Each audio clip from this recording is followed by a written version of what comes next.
Jim Kalawiak and his bunch coming into a doubleheader against Wheaton 15-11 and an impressive 5-1 in conference play. The exciting pitching matchup on tap, Andrea Starr going for the Cardinals, Katie Thornton for the Thunder. Overcast and breezy afternoon, the perfect setting for a twin billing at Schanauer Field. Starr's up first. She enters with a .188 ERA this season over 104 1/3 innings. First hitter, Elisa Leonard. First casualty via strikeout. Backwards K to start the game, just setting the tone for the rest of the game.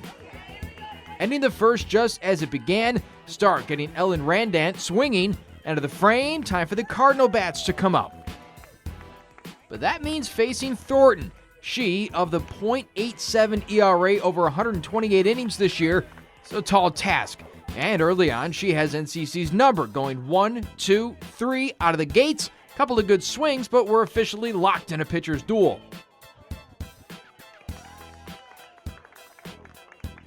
Top of the second, 2 outs, and we get our first hit.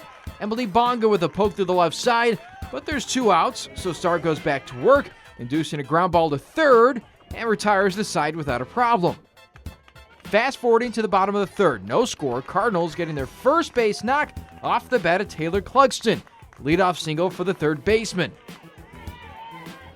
Time for some small ball. Brooke Kehoe at the dish, and she lays down a beauty of a bunt. Clugston now in scoring position with just 1 gone. Next batter, Sarah Esposito smacks one in the hole, but Wheaton shortstop Megan Newhouse with a nice beat on it, and she gets the 6-3 ground out. Now 2 outs, and Samantha Anderson can't connect. The Cards leave a duck on the pond. Top 4, 1 gone, Newhouse in the box, and she flies one deep to right. And check out this grab from Jenna Amazalorso.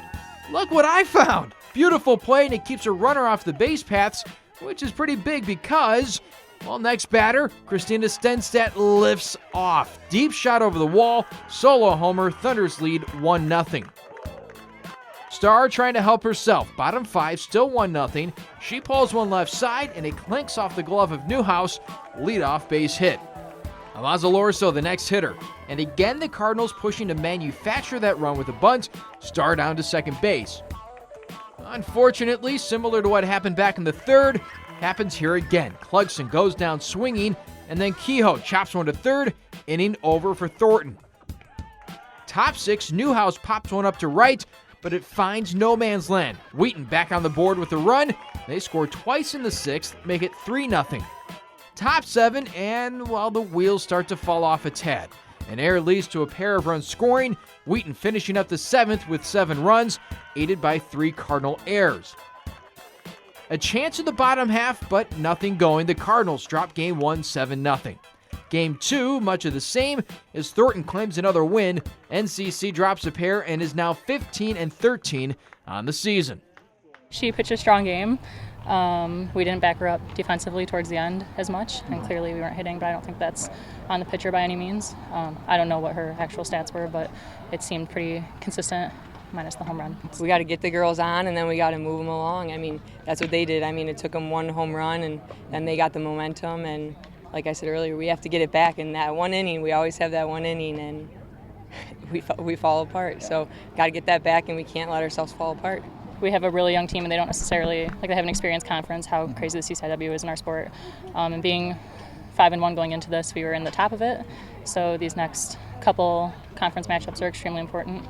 And every split, every game is one more step into the conference tournament. So as always, it's super important, but especially against a team that we know that we could be, and a pitcher that we've already seen once and more than likely we'll see again. It's hard, but it takes 1 play and 1 out to get that momentum back, and we just couldn't get it. We were just letting balls drop, but hopefully this game we'll get it back really quick. I wouldn't say it was blaming, and it wasn't necessarily like cheerful by any means, but it was a lot of holding each other accountable for the errors that we did have, and not hitting, because we should be a hitting ball club. If anything, that's been our strong suit in the past, and maybe not so much this year, but we can definitely hit the ball a lot better than that. We had like 2 hits that whole game, which is ridiculously not okay, and obviously you're not going to win a ball game on that. So had we stuck in the game and not given up the 5 or 6 or however many extra runs, we still didn't hit the ball. So it was a lot of hold yourself accountable, hold your teammates accountable, more communication, more loudness in the dugout, stuff like that.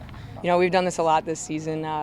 losing the game one and coming back for game two. We just put our minds to it, and we know that we have to get this win, especially if we want to stay top in the conference right now. She was running back on it, and I thought it was over her head, but she just stuck her glove out at the last second, had it, and then fell. And of course, from my angle, you can't see.